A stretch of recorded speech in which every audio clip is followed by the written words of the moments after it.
సూర్యాపేట జిల్లా హుజూర్ నగర్లో అమరవరం గ్రామానికి చెందిన రైతు కనకుంట్ల రామయ్య బ్యాంకు నుండి డబ్బులు డ్రా చేసి టీవీఎస్ బండిపై వెళ్తున్నాడు. గతంలో యూనియన్ బ్యాంకులో బంగారం తాకట్టు పెట్టి ఆ బంగారం విడిపించడానికి రైతు రావడంతో బ్యాంకు మేనేజర్ రెన్యువల్కు కొంత సమయం ఉందని తెలిపారు.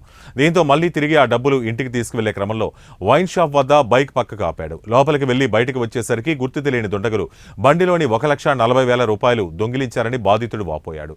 ఈ ఘటనపై కేసు నమోదు చేసిన పోలీసులు దర్యాప్తు చేపట్టారు. బ్యాంకు సీసీ కెమెరాలు పరిశీలించడంతో ఇద్దరు వ్యక్తులు రైతుని ఫాలో అయినట్లుగా గమనించినట్లు తెలుస్తోంది. ఎక్కడైనా ఆపినా బండి ఆపిన కాడనే తీసుకొని బండి ఆపిన కాడ ఎక్కడ ఆపినా బండి లింగి రోడ్డు నాకు వాళ్ళు చెప్తున్నారండి. వాళ్ళే చూస్తాను, నాకేం కారాదుగా వాళ్ళే చూస్తున్నారు. మరి పోలీసు ఇచ్చినా మరి ఇచ్చిన ఏమన్నారు? చూస్తారు వాళ్ళు. సీసీ కెమెరాలు అన్ని చెక్ చేసి డబ్బులు తీసినప్పుడు ఎవరైనా అనుమానం కనపడరా? నాకు నేను ఎవడిందని అనుమానం అయితే నేను లేను.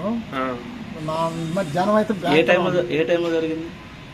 10:30, 11 అయింది. ఎప్పుడు వచ్చిన స్టేషన్కి కంప్లైంట్ చేయడానికి?